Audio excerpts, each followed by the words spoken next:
다니엘서 5장 17절부터 31절 말씀 보겠습니다.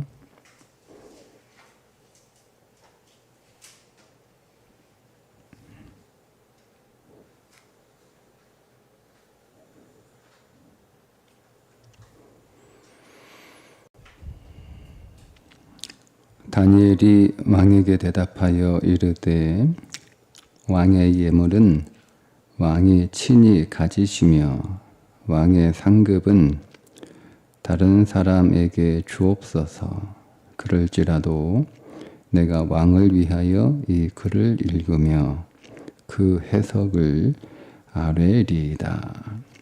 왕이여 지극히 높으신 하나님이 왕의 부친 느부갓네살에게 나라와 큰 권세와 영광과 위협을 주셨고 그에게 큰 권세를 주셨으므로 백성들과 나라들과 언어가 다른 모든 사람들이 그의 앞에서 떨며 두려워하였으며 그는 임의로 죽이며 임의로 살리며 임의로 높이며 임의로 낮추었더니 그가 마음이 높아지며 뜻이 완악하여 교만을 행함으로 그의 왕위가 패한 바 되며 그의 영광을 빼앗기고 사람 중에서 쫓겨나서 그의 마음이 들짐승의 마음과 같았고 또 들나귀와 함께 살며 또 소처럼 풀을 먹으며 그의 몸이 하늘 이슬에 젖었으며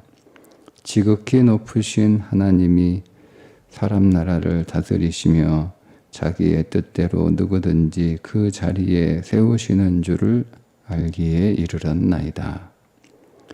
벨사살이여 왕은 그의 아들이 되어서 이것을 다 알고도 아직도 마음을 낮추지 아니하고 도리어 자신을 하늘의 주제보다 높이며 그의 성전 그릇을 왕 앞으로 가져다가 왕과 귀족들과 왕후들과 후궁들이 다 그것으로 술을 마시고 왕이 또 보지도 듣지도 알지도 못하는 금, 은, 구리, 쇠와 나무, 돌로 만든 신상들을 찬양하고 도리어 왕의 호흡을 주장하시고 왕의 모든 길을 작정하시는 하나님께는 영광을 돌리지 아니한지라. 이러므로 그의 앞에서 이 손가락이 나와서 이 글을 기록하였나이다. 기록된 글자는 이것이니 곧 메네 데겔 우바르신이라. 그 글을 해석하건대 메네는 하나님이 이미 왕의 나라의 시대를 세워서 그것을 끝나게 하셨다 하며 데겔은 왕을 저울에 달아보니 부족함이 보였다 하며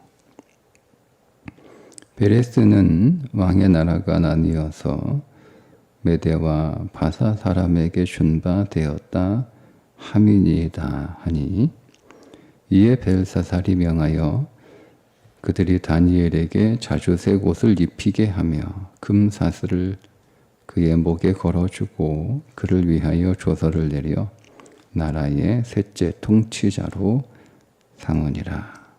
그날 밤에 갈대아 왕 벨사살이 죽임을 당하고 메대 사람 다리오가 나라를 얻었는데 그때의 다리오는 62세였더라. 아멘.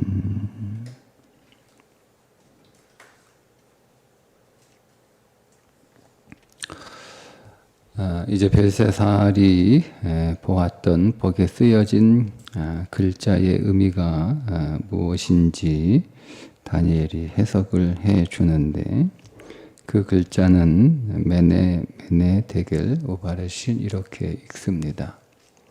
메네라고 하는 것은 세다 이런 뜻이에요. 세다. 하나님이 벨사살의 시대를 세는데 자세하게 세었다. 모든 것을 세웠다. 이런 뜻입니다. 그리고 여러분 하나님께서 오늘 우리의 인생을 셈하고 계십니다. 하나님이 그냥 쳐다보고 계시기만 한 것은 아니라는 거. 벨사살의 인생만, 벨사살의 시대만 하나님이 셈하고 계신 것이 아니라 하나님은 이 시대도 셈하고 계시고 하나님은 나도 셈하고 계시다는 거죠. 하나님은 정확하게 세십니다. 그리고 이 셈이 끝나는 시간이 우리 인생 안에 찾아옵니다. 그날이 내가 이 땅을 떠나 하나님 앞에 서는 날이 됩니다. 그러니까 우리 인생 안에 하나님이 셈하실 때 하나님께서 셀 만한 것들이 있어야겠죠. 세월을 아끼라, 바울이 세월을 아끼라고 했던 그 표현은 세월을 낚아 올린다 이런 뜻이에요. 그러니까 우리 안에 수많은 시간들이 있지만 그 모든 시간들을 다 낚아 올리지 못합니다. 내가 10년을 살았다 하더라도 내가 낚아 올리는, 즉 내게 의미가 있는 시간은 10년이 아니에요. 5년이 될 수도 있고 10년을 살았으나 1년 산 자와 같을 수 있습니다. 그게 세월을 낚아 올린다는 뜻이에요. 오늘 이 다니엘서에 나와 있는 이 메네라고 하는 단어와 연결해서 이해를 하면 하나님께서 셈하시는 시간을 살아가라는 거죠. 하나님이 오늘 내가 여러분 24시간을 사용할 거 아니에요? 그러면 너 오늘 24시간 살았구나 이렇게 셈하지 않으신다니까요. 야, 나는 너한테 24시간을 줬는데 너는 오늘 2시간밖에 안 살았구나 이렇게 셈하신다 그 말입니다. 그러니까 내게 주어진 시간이 24시간이면 하나님께서 너 오늘 내가 너한테 24시간 살았는데 너 24시간 내가 오늘 너한테 줬는데 내가 오늘 24시간 잘 살았구나 이런 인생이 돼야지. 내가 오늘 너한테 24시간 줬는데 너는 2시간밖에 못 살았어? 이렇게 너는 오늘 24시간 받아서 2시간 살았구나. 이게 매네예요. 매네. 그러니까 우리는 매 순간 이것이 하나님 앞에서 셈해지는 시간, 즉 하나님이 인정하시는 생명의 시간이 되도록 사셔야 됩니다. 그리고 그 셈이 끝나는 날이 반드시 옵니다. 하나님이 더 이상 셈하지 않는 거예요. 그래서 그 시간이 어떤 의미에서는 두려운 시간이기도 하죠. 여러분 우리에게 학생의 시험을 보면 정해진 시험 시간이 있잖아요. 그래서 그 정해진 시험 시간 안에서는 내가 문제를 계속 풀 수 있어요. 한 문제 풀 수도 있고 2문제 풀 수도 있고 1시간 동안 내가 풀 수 있는 문제를 최대한 풀 수 있어요. 그런데 시간이 딱 되면 더 이상 그 문제를 풀 수 없습니다. 연필을 내려놔야 돼요. 그러면 내가 1시간 동안 주어진 문제를 다 풀었으면 다행인데 시간을 다 풀지 못하는 거예요. 시간 내. 그래서 시험 감독관이 예고하죠. 10분 남았습니다. 정리하세요. 5분 남았습니다. 정리하세요. 근데 내가 시험 1시간 동안 시험 문제를 다 풀었으면 10분 남았습니다. 5분 남았습니다. 이런 얘기가 두렵지가 않아요. 다 풀었기 때문에. 그래서 10분 남았습니다 할 때 다 풀었는데 한번 좀 다시 한번 정리를 한번 확인만 한번 해볼까? 점검해볼까? 이렇게 하는 사람은 그 남은 시간이 예고될 때 두렵지 않죠. 그런데 반도 못 풀었어요. 반도. 1시간 동안 반도 못 풀었어요. 그런데 10분 남았다라고 하는 소리를 들으면 어떻겠어요? 정신없는 거예요. 이제 정신없는 거예요. 반도 못 풀었는데 그 푼 반도 다 맞는다는 확신도 없고, 그러니까 두렵죠. 조급해지죠. 떨리는 거예요. 그러니까 우리의 인생이 그렇게 되면 안 된다는 거죠. 네. 우리 인생이 한량없이 그 문제를 다 볼 수 있도록 그렇게 기다려주거나 시간을 한량없이 주지 않아요. 내 인생의 시간이 얼마 남지 않았다 예고가 되었을 때 나는 최선을 다해서 내게 주어진 시간 동안 하나님 앞에서 샘해지는 매내의 삶을 잘 살았다. 여러분 이렇게 하실 수 있어야 됩니다. 그게 그리스도의 인생입니다. 그리스도의 인생. 세상 사람들하고 뭐가 다르냐? 우리는 이것을 알고 있다는 거예요. 하나님이 내 인생을 샘하고 있다라고 하는 사실을 알고 있다는 것. 그리고 그 시간은 정해져 있다는 것. 언젠가 그 샘이 끝나는 순간이 내 인생에 찾아온다라고 하는 것을 우리는 알고 있다는 거죠. 성경이 우리들에게 말씀해 주고 있기 때문에. 자, 그 샘하는 시간이 끝납니다. 그렇게 샘하는 시간이 끝나면 그 다음 대계일의 시간이 찾아옵니다. 하나님께서 저울에 우리의 인생을 달아보시는 시간이 찾아옵니다. 자, 하나님께서 저울에 달아보신다는 말은 무슨 뜻인가요?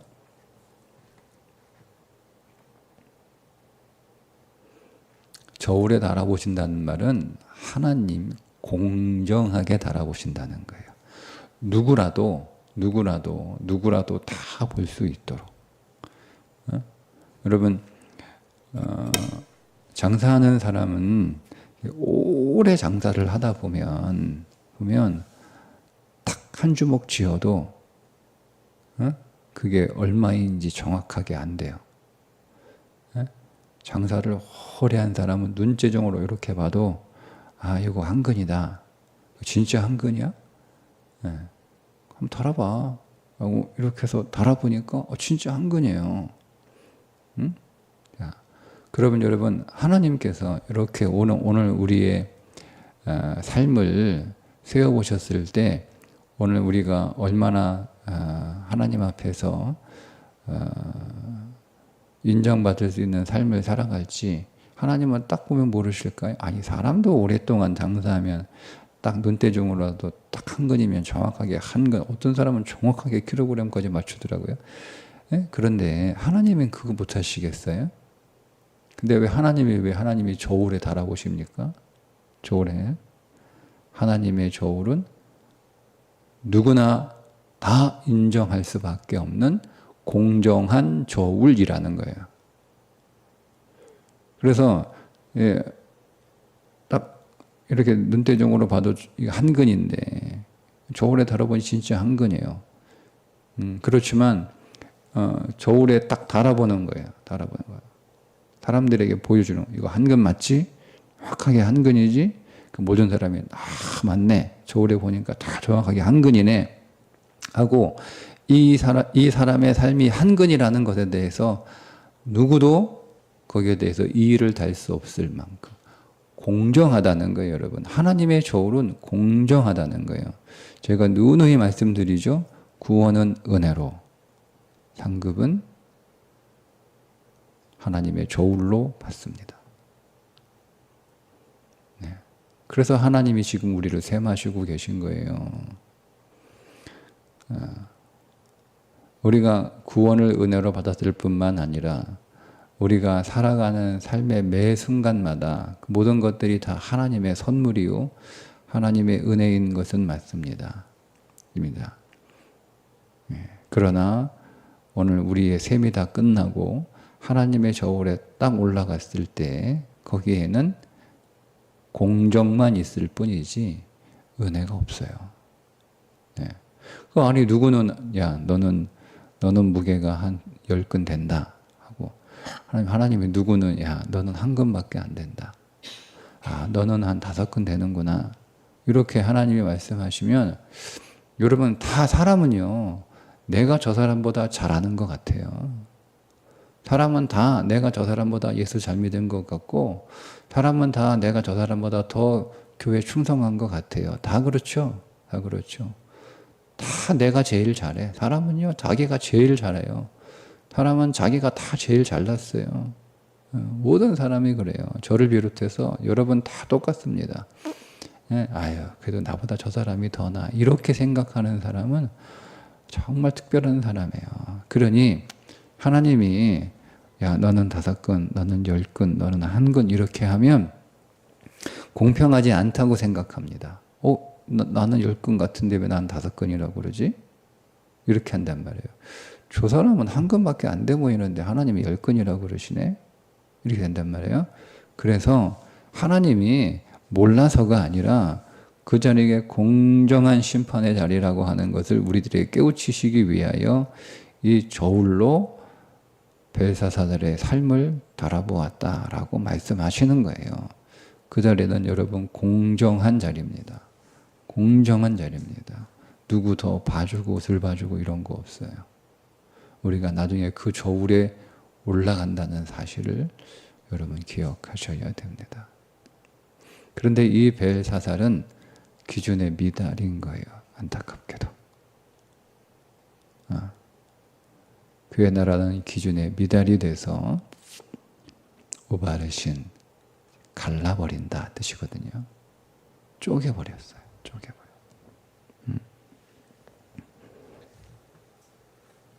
그래서 하나님께서 바벨론을 심판해 버리십니다. 그 나라가 망하죠. 그 벨사살은 죽습니다. 그런데 오늘 우리가 좀 주목해서 봐야 될 구절이 하나 있는데, 자 벨사살의 이 꿈을 보았던 그 글자를 아무도 그 글자를 해석할 수 없었는데 다니엘이 그 글자를 정확하게 해석해 주니까 29절에 이에 벨사살이 명하여 그들이 다니엘에게 자주색 옷을 입히게 하며 금 사슬을 그의 목에 걸어주고 그를 위하여 조서를 내려 나라의 셋째 통치자로 삼으니라. 다니엘이 글자 해석을 잘해서 벨사살로부터 상을 받죠. 자주색 옷, 왕들이 입는 옷이에요. 자주색 옷, 금 사슬을 목에 걸어요. 그리고 나라의 셋째 통치자, 그러니까 실질적인 그러니까 나라의 총리가 되는 거예요. 이걸 받았어요. 그리고 벨사살이 죽었어요. 무슨 얘기예요? 다니엘이 그거 받고 그거를 준 사람이 죽고 나라가 망했으니 그거 받으면 뭐 합니까? 자주색 옷 딱 입으라고 받았는데 그거 입고 나갈 일도 없어요. 금사슬을 다 이렇게 목에 걸었는데 그거 입고 나갈 일이 없어요. 셋째 통치자로 임명받았는데 임명장 받자마자 임명장 준 사람이 죽었으니 그거 어디 쓸 데도 없어요. 네. 다니엘의 인생 안에서 이제 내일도 다시 좀 더 보겠지만 다니엘은 세상이 자기에게 주는 것이 얼마나 헛된 것인지를 잘 알고 있었던 사람입니다. 네. 그가 자주색 옷을 얻었고 금사슬을 얻었고 나라의 셋째 통치자가 되는 삶을 살았더라도 여러분 그것은 하나님의 저울에 올라갈 수 없습니다. 그래서 처음부터 벨사살이 그것을 알고 17절에 거절을 하죠. 자, 이렇게 얘기합니다. 벨사살이 이 글을 읽고 해석을 네게 알려주면 네게 자주색 옷 입히고 금사슬 네 목에 걸어주고 너를 나라의 셋째 통치자로 삼겠다 이렇게 보상을 약속을 해요. 그러니까 17절에 다니엘이 왕에게 대답하여 이르되 왕의 예물은 왕의 친히 가지시고 왕의 상급은 다른 사람에게 주옵소서 이렇게 얘기해요. 여러분 이게 다니엘이 그의 평생 가졌던 다니엘의 삶의 중요한 부분입니다. 우리는 다니엘을 뭐만 기억하죠? 왕이 차려드는 음식 안 먹는 거 하나 기억하고 사자굴에 들어가는 거 하나 기억합니다. 근데 여러분 그거는 다니엘의 인생에 있어서 그냥 전체 그의 인생에 드러난 성경이 기록하고 있는 한 부분인데요. 우리는 다니엘의 인생을 다니엘서를 통해서 조금 더 깊이 들여다볼 필요가 있습니다.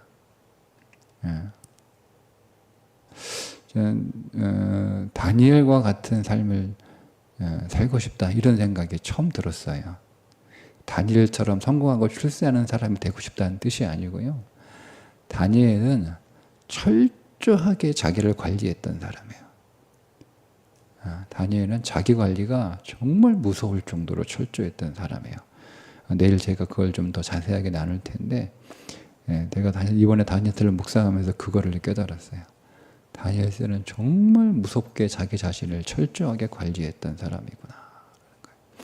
그의 영성부터 해서요. 그의 삶, 그의 공지 정말 철저하게 자기를 관리했던 사람이에요. 저는 그 부분이 굉장히 도전이 됐어요. 그래도 이제부터라도 다니엘만큼은 못 되더라도 철저하게 나 자신을 관리할 수 있는, 관리하는 이유와 목적이 뭐예요?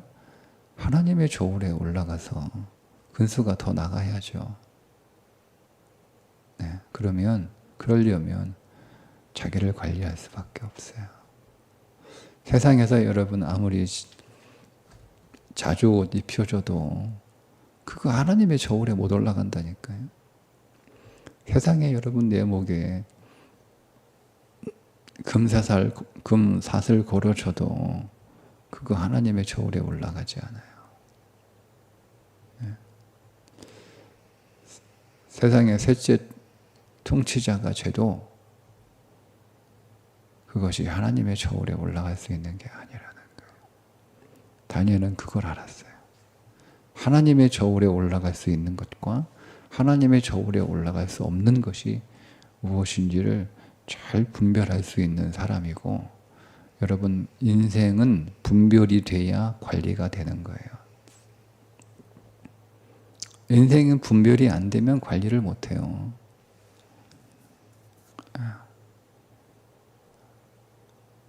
인생은 분별할 수 있어야 돼요. 천국은 마치 그물에 잡힌 고개와 같으니 고개를 잡아들인 뒤에 앉아 고개를 골라낸다고 했어요.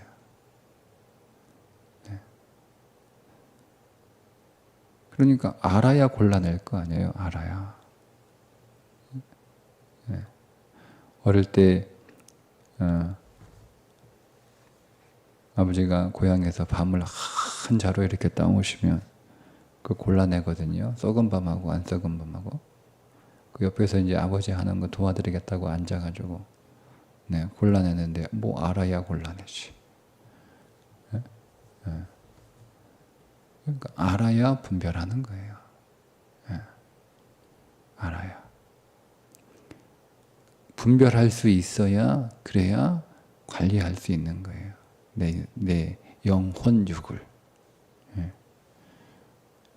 저는 그것이 다니엘의 지혜, 그 다니엘이자 다니엘, 하나님이 판단하신다. 그러니까 다니엘은 분별할 수 있었던 거예요. 그러니까 자기 관리를 하는 거예요. 철저하게. 자, 오늘 이 하루의 삶이 하나님께서 셈하고 계십니다. 오늘 하나님이 셈하시는 하루의 삶을 우리에게 주신 것이 얼마나 감사한지요. 얼마나 감사죠. 시험 보는 시간이 끝나지 않고 시험을 더 볼 수 있는 시간을 하루 더 주셨다는 것이 얼마나 감사한지 몰라요. 예. 그래서 내가 내 인생에 문제를 하나 더 풀 수 있어서 그러면 1점 더 올라가는 거잖아요. 얼마나 감사한지 몰라요. 예. 오늘 하나님이 우리에게 하루라는 시간을 더 주셨으니 이 하루가 하나님 저울에 올라가는 하루가 되시기를 주님의 이름으로 축복합니다. 기도하겠습니다. 하나님, 오늘 하루의 시간을 더 연장시켜 주셔서 감사합니다. 하나님 앞에서 셈할 수 있는 삶을 하루 더 허락하여 주셨으니 오늘 나의 하루의 삶이 하나님의 저울에 올려질 수 있는 의미 있고 가치 있는 생명의 삶이 되게 해 주옵소서. 오늘도 하늘의 지혜를 주셔서 분별케 하옵소서. 우리의 보는 것, 듣는 것, 우리의 말하는 것, 우리의 먹는 것, 우리의 하는 일들, 우리가 만나는 사람들 잘 분별해서 내게 주신 이 하루의 시간 헛되이 사용하지 않고 많은 시간을 하나님의 저울로 가져갈 수 있는 생명의 삶이 되게 해 주옵소서. 예수님의 이름으로 기도합니다. 아멘.